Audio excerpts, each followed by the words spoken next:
Yeah. Right. No, you sitting right like this. Okay.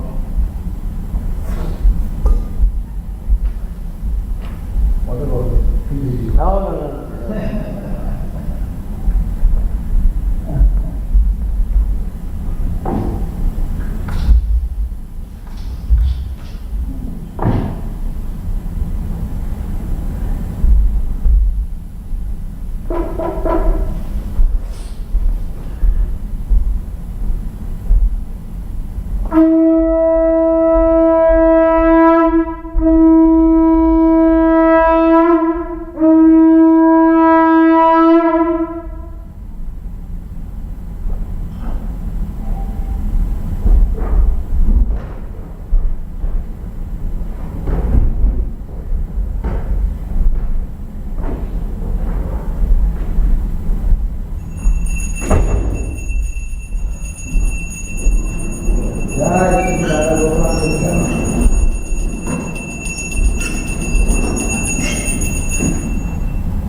Thank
Hare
Jai Radha Madhav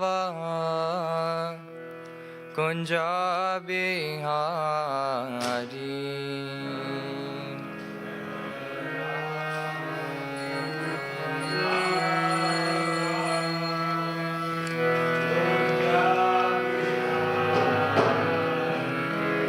Jai Gopi जनवल्लभ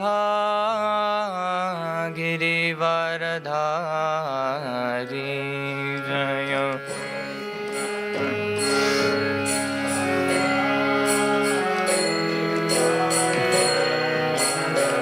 Jai Gopi जनवल्लभ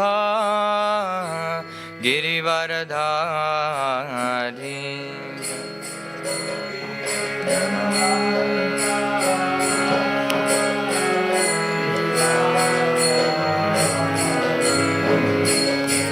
यशोदनन्दन Vraj जनरञ्जन।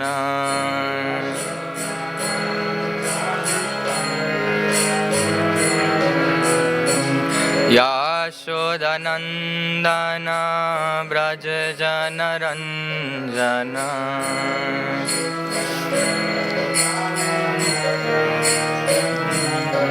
Yamuna तीरावनचारी। Yamuna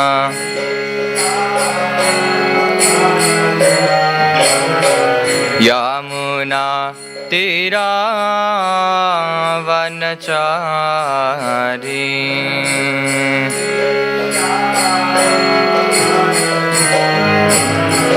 Jai Radha Madhav Kunj Bihari.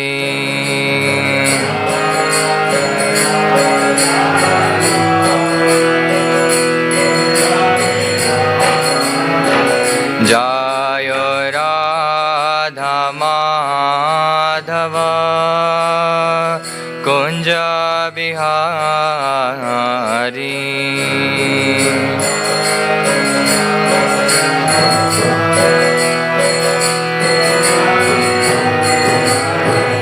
Jai Gopi जनवल्लभ Girivardhari.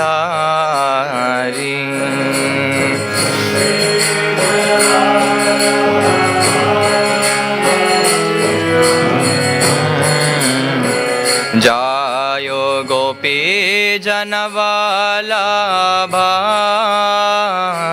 Girivardhari.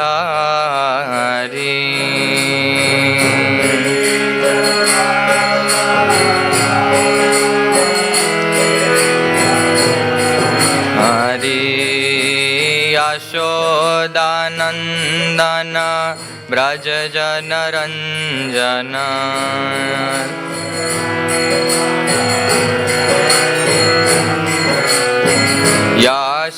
Yashodanandan Vraj जनरञ्जन।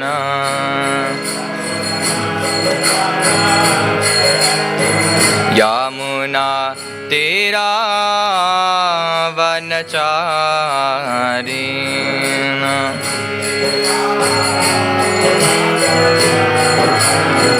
Yamuna तीरावनचारी।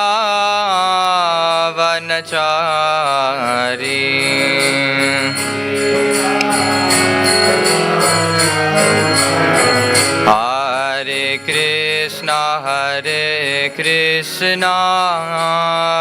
Krishna Krishna Hare Hare. Hare Ram Ram Ram Hare Hare. Hare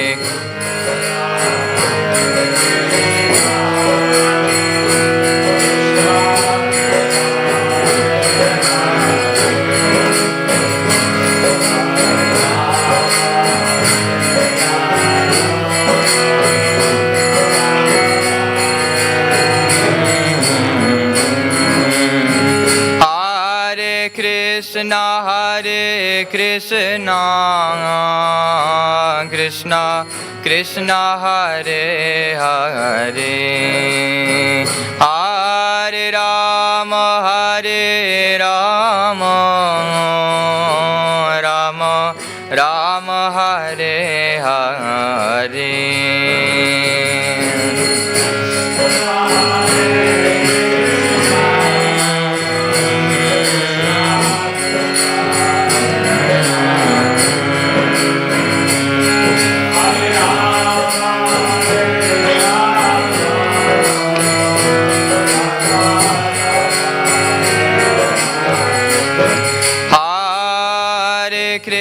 Hare Krishna, Krishna Krishna Hare Hare, Hare Rama, Hare Rama, Rama Rama, Hare Hare.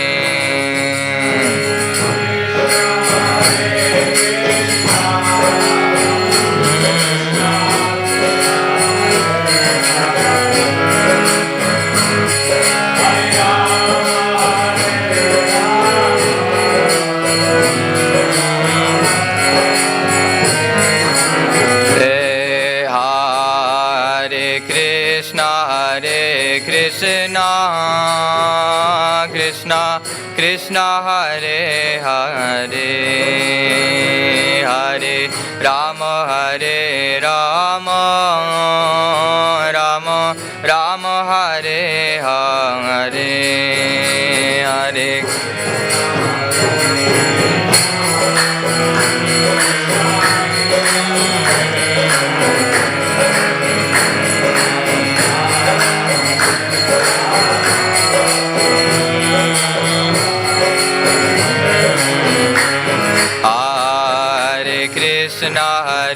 Krishna, Krishna Krishna Hare Hare, Hare Rama, Hare Rama, Rama Rama, Hare Hare, Hare Krishna, Krishna Hare Hare.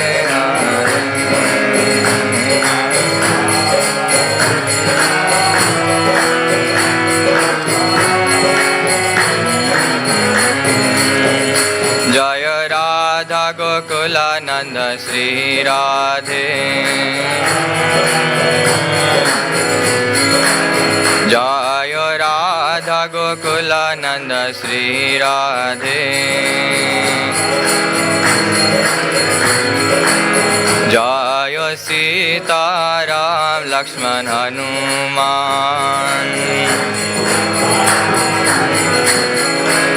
Jayo Gaura Nitai, Jayo Gaura Nitai, Jayo Prabhupada, Jayo Prabhupada, Jayo Prabhupada, Jayo Prabhupada.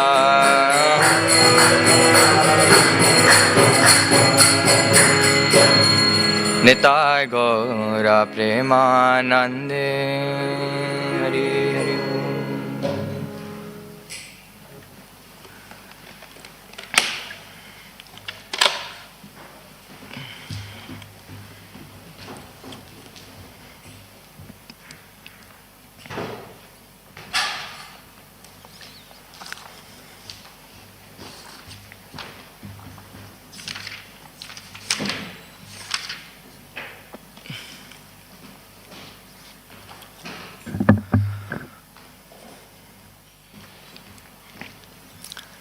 Shri Shri Radha Gokulananda ki, Sitaram Lakshman Hanuman ki, Shri Shri Gaura Nitai ki, Srila Prabhupada ki, Samaved Bhakta-vrinda ki, Nitai Got Premanande.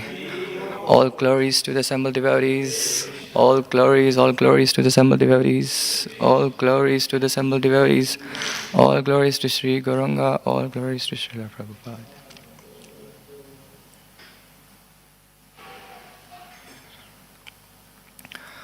Om Namo Bhagavate Vasudevaya.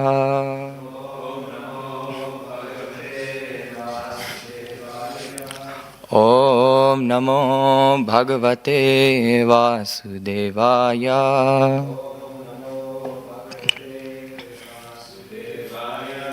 Om Namo Bhagavate Vasudevaya.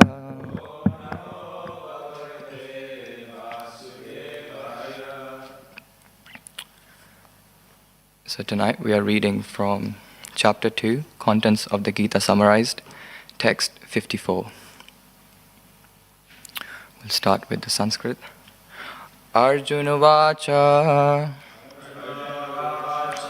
Srita Pragya Saka Bhasha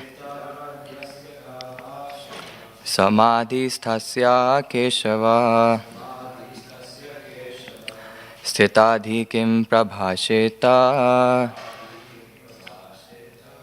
Kim Asita Vrajeta Kim.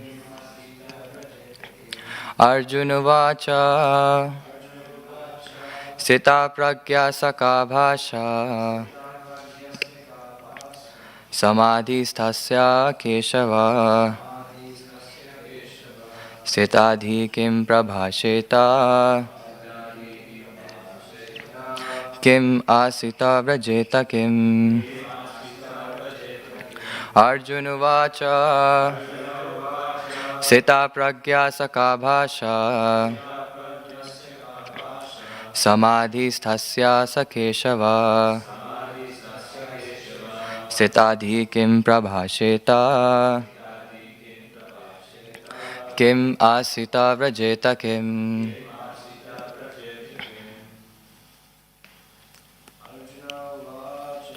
Arjuna Vacha Sthita Pragya Saka Bhasha Samadhisthasya Keshava Sthitadhi Kim Prabhasheta Kim Asita Vrajeta Kim. Arjuna Vacha Sthita Pragya Saka Bhasha Samadhisthasya Keshava Sthitadhi Kim Prabhasheta Kim Asita Vrajeta Kim. Arjuna Vacha Sthita Pragya Saka Bhasha Samadhisthasya Sakeshava Sthitadhi Kim Prabhasheta Kim Asita Vrajeta Kim. Arjuna Vacha Sthita Pragya Saka Bhasha Samadhisthasya Keshava Sthitadhi Kim Prabhasheta Kim Asita Vrajeta Kim. Arjuna Vacha Sthita Pragya Saka Bhasha Samadhisthasya Keshava Sthitadhi Kim Prabhasheta Kim Asita Vrajeta Kim. What word? Arjuna Vacha Arjuna said, Sthita Pragyasa, of one who is situated in fixed Krishna consciousness. Ka, what? Bhasha, language. Samadhistasya, of one situated in trance. Keshava, O Krishna. Sthitadhi, one fixed in Krishna consciousness. Kim, what? Prabhashita, speaks. Kim, how? Asita, does remain still. Vrajeta, walks. Kim, how? Translation and purport by His Divine Grace A.C. Bhaktivedanta Swami Srila Prabhupada. Srila Prabhupada ki. Arjuna said, O Krishna, what are the symptoms of one whose consciousness is thus merged in transcendence? How does he speak? And what is his language? How does he sit? And how does he walk? Purport. As there are symptoms for each and every man in terms of his particular situation, similarly, one who is Krishna conscious has his particular nature, talking, walking, thinking, feeling, etc. As a rich man has his symptoms by which he is known as a rich man, as a diseased man has his symptoms by which he is known as diseased, or as a learned man has his symptoms, so a man in transcendental consciousness of Krishna has specific symptoms in various dealings. One can know his specific symptoms from the Bhagavad-gita. Most important is how the man in Krishna consciousness speaks, for speech is the most important quality of any man. It is said that a fool is undiscovered as long as he does not speak, and certainly a well-dressed fool cannot be identified unless he speaks. But as soon as he speaks, he reveals himself at once. The immediate symptom of a Krishna-conscious man is that he speaks only of Krishna and of matters relating to him. Other symptoms then automatically follow as stated below. Om Ajnanatirandhasya Jnananjana Shalakaya Chakshurum Niritam Yena Tasmai Shri Guruve Namaha. Shri Chaitanya Manobhishtam Sthapitam Yena Bhutale Swayam Rupa Kadamayam Dadati Swapadantikam Vandeham Shri Guru Shri Yuta Padakamalam Shri Gurun Vaishnavam Cha Shri Rupam Sagrajatam Sagana Raghunantan Vitam Tam Sajivam Sadvaitam Savadhutam Parichana Sahitam Krishna Chaitanya Devam Shri Radha Krishna Padan Sagana Lalita Shri Vishakhanvitam Cha. He Krishna Karuna Sindhu Dina Bandhu Jagatpate Gopesha Gopika Kanta Radha Kanta Namostute Tapta Kanchana Gaurangi Radhe Vrindavaneshwari Vrishabhanu Sute Devi Pranamami Hari Priye Vancha kalpa tarubhyascha kripa sindhubhya evacha patita nam pavanebhyo vaishnavebhyo namo namah. Nama Om Vishnu Padaya Krishna Prasthaya Bhutale Srimate Bhaktivedanta Swami Niti Namine Namaste Saraswati Deve Gauravani Pracharine Nirvishesha Shunyavadi Paschatya Deshatarine Jai Shri Krishna Chaitanya Prabhu Nityananda Shri Advaita Gadadhara Srivasadi Kaura Bhakta Vrinda Hare Krishna Krishna Krishna Hare Hare Hare Rama Rama Rama Hare Hare. Srila Prabhupada ki Jai. First of all, I'd like to thank all the seniors and Bhaktivedanta Manor for giving me an opportunity to give a Bhagavad-gita class. And I'd also like to ask for the blessings of the assembled Vaishnavas, that may I be able to speak something of value and something which is aligned in the Shastras for the pleasure of Krishna and Guru and Prabhupada. Hare Krishna. So I'll repeat the translation again. Arjuna said, O Krishna, what are the symptoms of one whose consciousness is thus merged in transcendence? How does he speak? And what is his language? How does he sit? And how does he walk? Intelligence is to know what to do when you don't know what to do. And for a devotee, that means to take shelter of Krishna.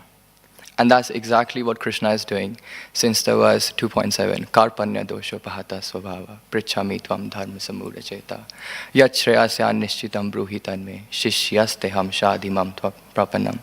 Since that verse, Arjuna has asked many intelligent questions to Krishna, and now he's still asking this question, that what are the symptoms of one who is in transcendence? And he's asking this question because in the previous verses, Krishna, actually in verse 37 or 38, Krishna already told Arjuna to fight. But then Krishna further elaborates on working without the fruitative activities, working to free yourself from the bondage of birth and death, working by freeing yourself from the good and bad reactions. He's basically explaining how to work in the mode of transcendence, how to transcend the three modes. So when Arjuna is hearing about this from Krishna, he wants to know, how can we recognize this person? How can we know what are the symptoms of this person? And that's a very intelligent question. So when we read the translation, some readers can literally take the translation like, how does he speak? Is there a particular way to speak? Is there a particular way to walk? Or is there a particular way to sit? But because this is a philosophical discussion between Arjuna and Krishna, these words carry a deeper meaning behind themselves. So when Arjuna is asking Krishna, how does he speak? What's his language? How does he sit? And how does he walk? There's a deeper meaning behind these words. These words are used as metaphors. We learned this in Bhakti Shastri, so I'm just going to share that. So when Arjuna is asking Krishna, Sthita pragya sa ka bhasha? Ka bhasha? So bhasha means language. But bhasha also means that which describes. So when Krishna is asking Arjuna, Sthita pragya sa ka bhasha? So he's asking, what are the characteristics of such a person? And then he goes on asking, Kim prabhashita? What is the manner of speech of such a person? Prabhashita means to speak, but what is the manner of speech of this person? And then he goes on asking, Kim asita vrajeta kim asita? So asit means to sit. And what sit means here is inactivity. So inactivity means, how do you control your senses? When there's an urge to control your senses, how do you practice inactivity then? So that's what sitting means, kim asita. How do you practice self-control? How do you practice self-mastery? That's what Arjuna is asking Krishna. How do you control your senses? And then he's asking, vrajeta kim? Vrajeta means to walk. So not literally walking, there's no particular way a devotee walks. We all have different styles to walk, but by walking he means, how does such a person walk in the midst of this material world, where there are so many material temptations? How does such a person maintain his transcendence while being in this material world, where there are so many sense temptations? How does he do that? How does he walk like that? So this is a very intelligent question imposed by Arjuna to Krishna. Very important for people who are practicing bhakti yoga to check if they have these symptoms. And Krishna answers these questions accordingly in the next few verses, which I won't be discussing today, which we will definitely hear about in the upcoming Bhagavad-gita classes this week. But today we'll expand more on the purport and what Prabhupada is saying to us in the purport. So, Prabhupada starts with, as there are symptoms for each and every man in terms of his particular situation, similarly, one who is Krishna conscious has his particular nature, talking, walking, thinking, feeling, etc. Now, I did a little research, so I went to search what the symptoms actually mean. So Google says symptom means indication of the presence of something. There needs to be something first for it to manifest as symptoms. So in this context, Prabhupada is saying that you need to be Krishna conscious first to be able to manifest these symptoms. So if we are practicing Krishna consciousness, these symptoms will automatically come within us. We don't need to specifically endeavor for these symptoms. This is like you offer your bhakti to Krishna, and as Mahaprasad you get these symptoms back. So these symptoms come automatically when we are practicing bhakti yoga, when we are practicing Krishna consciousness. So, and because when we practice bhakti yoga, the attention is Krishna, which is a supreme person, that brings out some particular qualities within us. Like relationships in general, in the material world, they bring out the good within us. But the relationship with the Supreme brings out the best within us. Because our attention is towards the Supreme. He has the supreme qualities. He has all these qualities in their purest form. So when our devotion is towards Krishna, those qualities will unleash within us. These qualities are already present within us. It's in a very dormant stage. So when we practice Krishna consciousness, these qualities automatically start unleashing. Like the soul is Satchidananda. We all are Satchidananda. But we just need to uncover that through our bhakti towards Krishna, towards devotion towards Krishna. So a Krishna conscious person who is practicing devotional service, he doesn't need to separately endeavor. We just please Krishna. Our focus is just pleasing Krishna. Like when our desire to please the person we love inspires us to act in a certain way. And when we act in that certain way, that brings out certain emotions, certain qualities within us. Like, for example, Karna with Duryodhana. Because Karna was associating with Duryodhana, he was trying to please Duryodhana. But Duryodhana was bad association. He had bad qualities. And the way to impress Duryodhana was through bad qualities, by doing bad qualities. So Karna started cultivating those bad qualities within him. So similarly, if our attention is Krishna, and Krishna is a supreme person, he has these supreme qualities. So if our devotion is towards Krishna, we'll start cultivating these good qualities, these good symptoms, and they'll automatically start manifesting within us. I found this verse which is relating to what I'm speaking in Srimad Bhagavatam. It's from Canto 5. Yasyasti bhaktir bhagavate akinchana sarver gunaistatra samaste sura.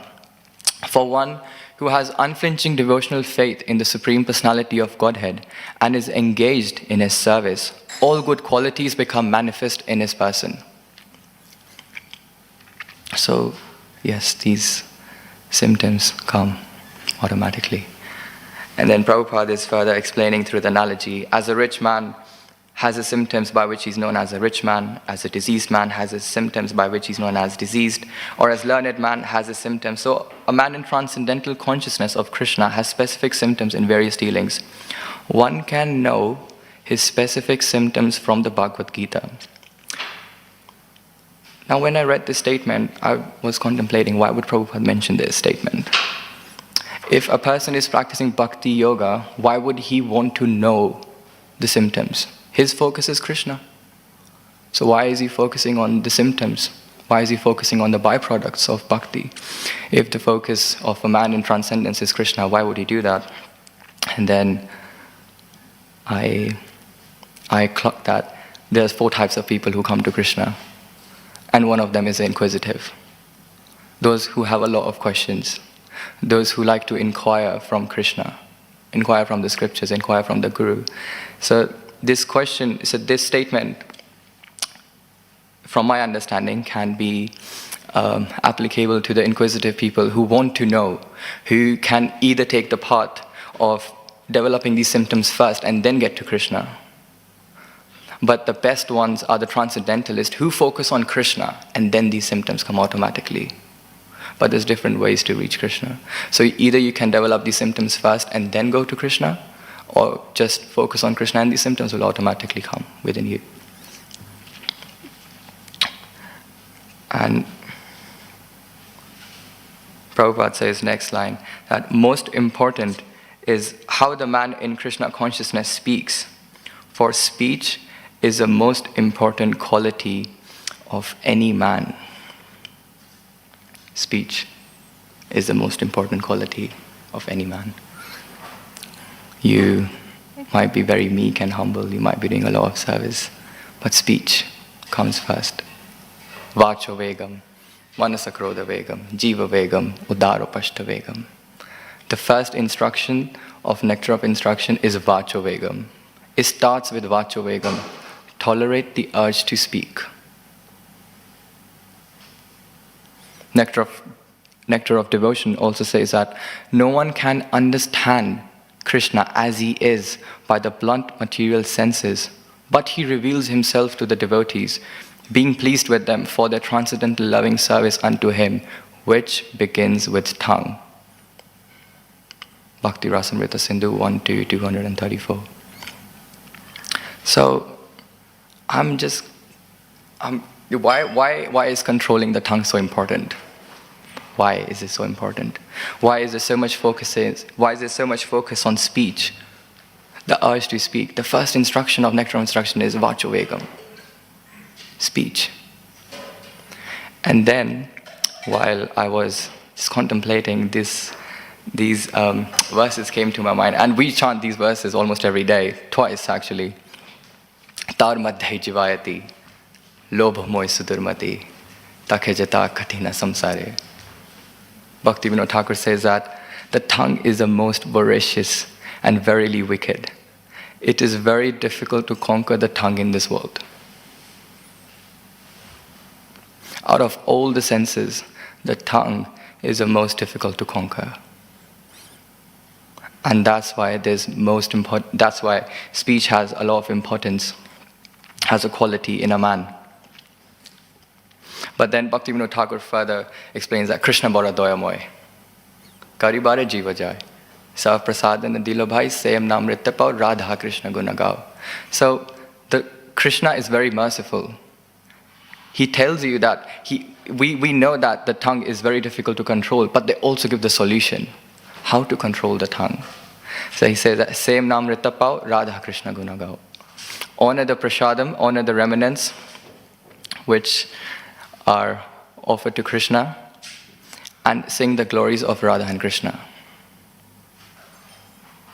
Two simple ways to control your urge to speak. Same nam ritapau, Radha Krishna gunagao. Now, the tongue manifests all our thoughts. What's going on in the mind, what's going on in your heart, emotions. That's practically manifested through your tongue when you actually express it. Now the way to purify your thoughts is by uplifting your consciousness. One way to uplift your consciousness is by honoring Krishna Prasad. You eat what you become, right? So if you're eating in mode of ignorance, if you're eating in mode of passion, whatever you eat, that will affect your brain, that will affect your thoughts. And those thoughts will ultimately become manifest on your speech. So if you're eating Krishna Prasad, our consciousness is already transcending to a very high level. So that's one way to control the tongue. Because that way you'll control your thoughts, and then automatically you'll control your tongue. And then the other way is to glorify Radha and Krishna. Is to always constantly just glorify Radha and Krishna. There's another verse which describes the austerity of speech in Bhagavad-gita. It's chapter 17, text 15. Anudvega karam vakyam satyam priya hitam chavat. Anudvega karam, not agitating. Not agitating. Satyam, truthful. Priya, dear. Hitam, beneficial. One should speak words which are not agitating. Words which are truthful. Words which are pleasing to hear. Words which are beneficial for others. Words which uplift someone's consciousness. So, after all this explanation about the controlling of the tongue, so what should we speak? If speaking is so sensitive for a devotee, then what should we speak? So then, first point is to speak something beneficial, which is beneficial to others. When we see others, what do we say to each other? Like when a casual conversation happens to each other. when we say, what do we say? Hari Bol. Hari Bol Prabhu. So we are encouraging them to say Hari, the name of Lord Hari. That's already uplifting their consciousness. So any interaction with the devotee can be turned into a service towards them. Any interaction with the devotee. If you see any devotee, if you just uplift their consciousness by just talking about Krishna in some way, you will uplift their consciousness, and that's beneficial to them and to you. Because you're discussing Krishna Katha, and there's nothing wrong with Krishna Katha, nothing wrong with Krishna's name mentioning anywhere. So, if we have this mood of service towards others when we see each other, we'll automatically think about them first. How can we help this person? How can we uplift their consciousness? How can we remind them of Krishna if they're not remembering Krishna somehow? We are told that always remember Krishna and never forget him. But how are we helping others and ourselves to do that? So in our daily interactions, we can have this little meditation to just as a service towards each other. Whenever we see each other, just mention something about Krishna. Just ask them their realizations. Or you share your own realizations. And just uplift their consciousness. So that's beneficial to both of them. But something that's specifically beneficial to us through speech is constantly decorating your tongue with the holy name. Constantly either hearing or chanting the holy name. I was in this Krishna book Sangha during the lockdown with two of my friends, and we were reading this chapter of Kaliya, where Krishna kills the Kaliya demon and he's dancing on his hoods. So after the reading, we were sharing our realizations on that topic, and I was using Krishna dancing on Kaliya as an analogy of us controlling our tongue. Because I've heard from the seniors that when we chant Krishna's name, Krishna's dancing on our tongue. So just like how Krishna tamed Kaliya by dancing on his hood, we can also tame our tongue by making Krishna dance on our tongue.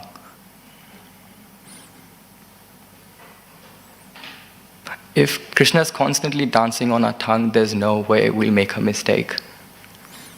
We'll always be Krishna conscious, we'll always be beneficial to others, beneficial to us, and we'll be transcending, we'll be progressing further in our Krishna consciousness. So let Krishna dance. He likes to dance. We should let him dance. Uplifting someone's consciousness by Krishna Katha, as I mentioned. So there's this verse Prabhupada mentions, Rishikesha Rishikena Sevanam Bhaktir Uchyate. Engaging all our senses in the service of the Lord. So if we engage our senses, this sense of speaking, this sense of tongue, in Krishna's service, that sense will become perfect. Because that's the ultimate goal of every sense. To glorify Krishna in some way. Like when we get these items from the altar, so when we're smelling Krishna's flower, we're perfecting our sense of smell. We're perfecting our sense of hearing by hearing kirtan. Tongue by honoring prasad, by speaking Krishna Katha. So in this way we are perfecting our senses by living in the temple, by smelling flowers. When we get a garland, we smell the flowers. We don't need to smell the flowers, but we smell them. That's because to perfect our senses of smell. So Rishikesha Rishikena Sevanam Bhaktir Uchyate. Yeah? And then always speak the truth. There's this story of Yudhishthira being in Dronacharya's Gurukul, and Dronacharya wanted to teach the lesson of that always speak truth, never tell a lie. So he told his students that this is a sentence, you memorize it, and then you come back and you tell me, and you have learned the lesson. So he taught the lesson, always speak the truth, never tell a lie. And then when it came to Yudhishthira's turn, he asked Yudhishthira that, okay, did you learn your lesson? He said, I haven't learned the lesson yet. So Dronacharya was like, okay, don't worry, you can come tomorrow, you can memorize and come tomorrow. It's just one line, it's just actually 2 lines actually, it's just 2 lines, and that's fine. Come tomorrow. So then everyone's wondering, like, Yudhishthira is the smartest guy. How can he not learn these 2 sentences 2 sentences, how can he not learn? And then the next day, Guru Drona asked Yudhishthira again, did you learn this? And he's like, I'm sorry, but I haven't learned it. And this continued for a whole week. Dronacharya kept asking Yudhishthira that, have you learned this lesson? Have you learned this lesson? And he kept saying, no, no, no. After 1 week, Yudhishthira replies that, yes, I've learned this lesson. The lesson is to always speak the truth and never tell a lie. And hearing this, Duryodhana was also, because Pandavas and Kauravas studied together. So Duryodhana was there, and he just started making fun of Yudhishthira. You took 1 week to learn this. It was 2 lines. It was 1 week. And then Yudhishthira replied to that. It took me 1 whole week to completely get out of the clutches of lies. For always speaking the truth, even a single thought of telling a lie should not come to my mind. On the first day when Dronacharya asked me to learn this, my mind was just full of lies. On the second day, the lies reduced a little bit. And so on, it took me a whole week to get my mind free of lies. And since yesterday, I haven't received 1 thought from my mind to speak a lie. And so today, I have learned the lesson to always speak the truth, never tell a lie. Single thought of telling a lie should not come to your mind. A thought shouldn't come to your mind. How are you doing, Prabhu? I'm good. Inside you are dying, looking for help, crying, your soul is crying, I'm good, Prabhu. A single thought shouldn't come to your mind. That's Yudhishthira. We can take so many lessons from this story that, when we hear these things like be truthful, be this, be that, we're like, oh, I know this. But we can truly say, I know this when we're actually practicing it. We can't actually. That just means that you're familiar with it, you have some understanding, but there's no practical realization of it. You are familiar with it, you know about the knowledge, but there's no practical realization of that knowledge. And Prabhupada calls this as the armchair philosophy. That you just talk about it, you don't practice it. There's no intense dedication to practice it. It's just armchair. You just sit on an armchair, you just talk about it, and then you just move on. And then, how should we speak? This was all about what should we speak. Now, this is about how should we speak. So we should speak in a non-agitating way. So I have these few interactions of Lord Rama with a few characters when he was given exile for 14 years. So Lord Rama's interactions with these characters is absolutely exemplary, and when he was given exile for 14 years, he was externally very composed, and internally he was contemplating of how should I reduce the misery of each and every member of my family, because everyone's distressed.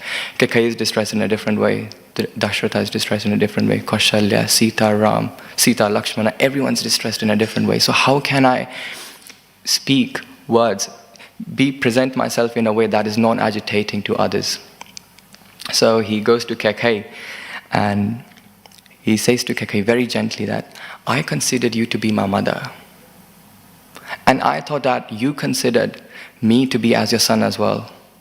But I'm saddened today to know that you did not consider me as your son. When Kaikeyi heard this, she thought that, oh, this is Rama here to ask me for the kingdom back, and he's here for an argument or drama and this and that. So just when she was preparing to defend herself, Rama says, if you had accepted me as your son, you would have directly asked the kingdom from me and not having to go through and to Dashratha. Because I consider you as my mother, I would have given it to you directly. You should have just asked me. And when Kaikeyi heard this, her heart melted, fully melted. Because her perception of Lord Rama was wrong. Mantra's words were wrong, very wrong.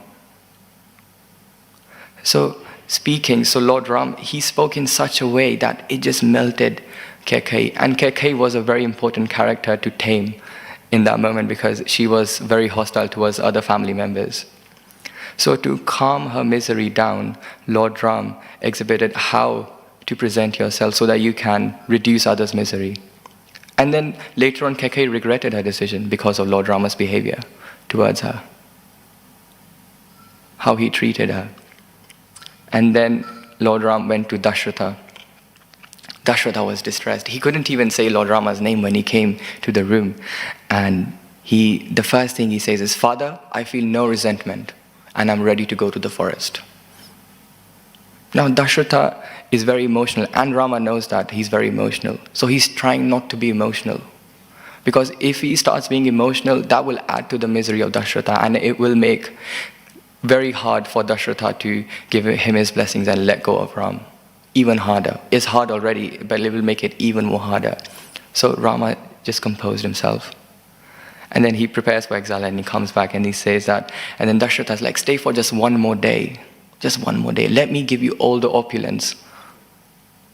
All I wanted to give you just for one more day." And Rama's like, "No. I consider going to the forest as honoring your words, and I don't want to delay it even for a moment. Let me go." He says this, pays his obeisances, and he leaves. Lord Ram. Love is sometimes conveyed by expressing our emotions, and sometimes by concealing them. Love is all about the other person.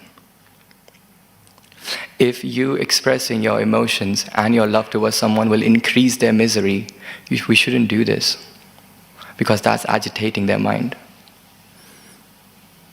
Revealing the mind is one of the 6 exchanges. Yes, that is valid. But if revealing your mind will agitate the mind of others, increase their misery, give them more trouble, we shouldn't do this. Even though it's a loving exchange, even though it's a very positive feeling, we shouldn't do this. What's the point of you expressing your love and putting your loved one in misery? There's no point. That's not love. That's just you being selfish.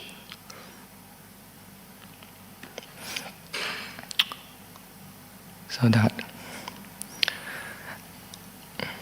there's okay. I didn't time this class well. There should be no gossip or blasphemy. There was example of Kaikeyi and Manthara, how they just started making judgments about everyone in the family, how they just blasphemed Dashratha, and Kaikeyi was basically manipulated by Manthara. And if Kaikeyi would have gone to Dashratha and just asked him simply that, "Why are you doing this? What was the need to do this so quickly? In the absence of Bharata, why do you need to do this?" And Dashratha would have answered her promptly, very nicely, that this is the reason, that's the reason. And because if she would have done that, that would have brought her and Dashratha even more closer as well, because they would have an understanding. But she didn't choose to do that. She just made a decision, she made a judgment in her mind from Manthara's words, and then she just acted on it, which was just reason for her downfall and everything. So we should always reflect at how many times have we acted as Manthara and Kaikeyi? How many times have we gossiped about others? How many times have we given impressions of other people to other people, and they have done something about it and ruined their lives or others' lives in some way or the other?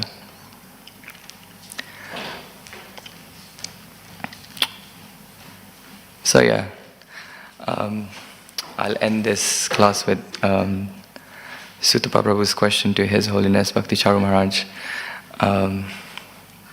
about. Sutapa Prabhu asked that he was basically mentioning that Christian people walk with this band on their hand, and it has got "What would Jesus do?" So he said that in a similar way, if devotees start walking around with the mentality of what would Prabhupada do, and Maharaj replies by saying that we shouldn't think that what would Prabhupada do. Instead, we should think that what would Prabhupada want from us. And Maharaj says that Prabhupada wanted all of us to become pure devotees, commit ourselves to spread Krishna consciousness. And how to become pure devotees is in his purports. And if we become pure devotees, all these symptoms that I've talked about in today's class, they'll automatically manifest. So all we need to do is just read Prabhupada's books. We don't need to separately endeavor for anything else. And everything will fall in place. Because Krishna knows the bigger picture, and the bigger picture looks really good. Ultimately, it's a love story between you and Krishna, and everyone else is a background artist. So just surrender and just keep reading Prabhupada's books. Hare Krishna. Are there any questions?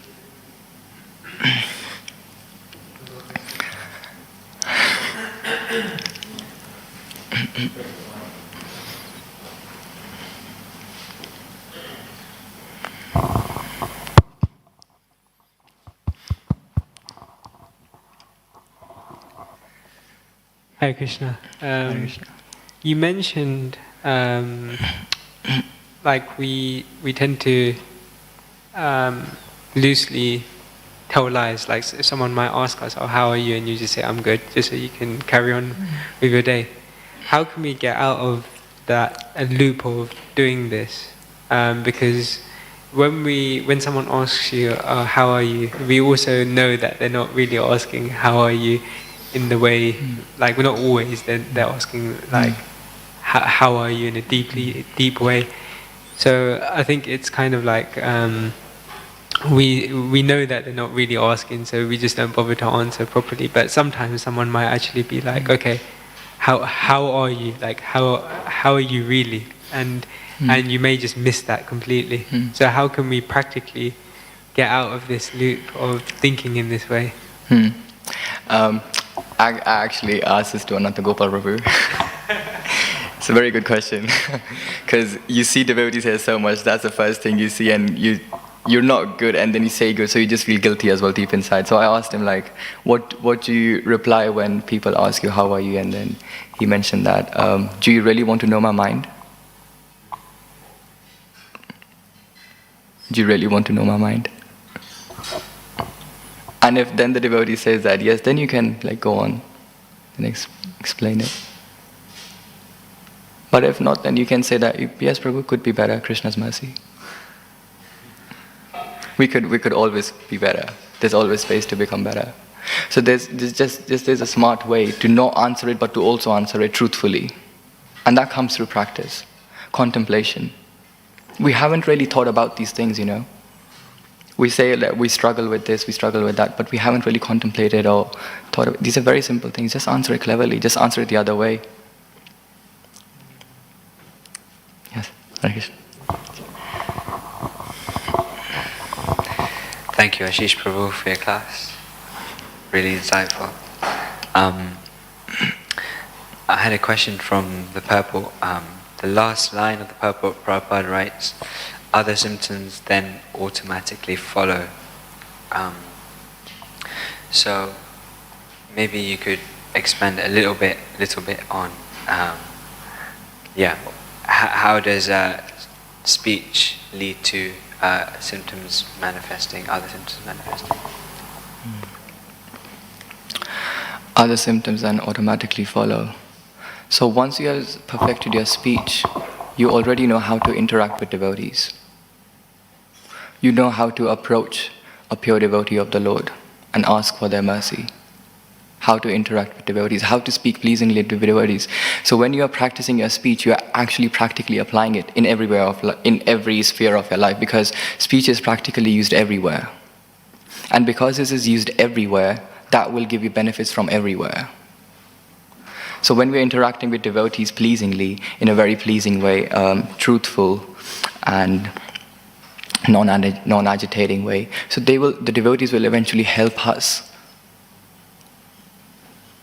to uplift our consciousness as well. And then that will lead to other symptoms coming in us, because we are encouraged to progress in our spiritual life, because we have good, loving relationships with the devotees. Thank you so much. Sure. That's a really good answer.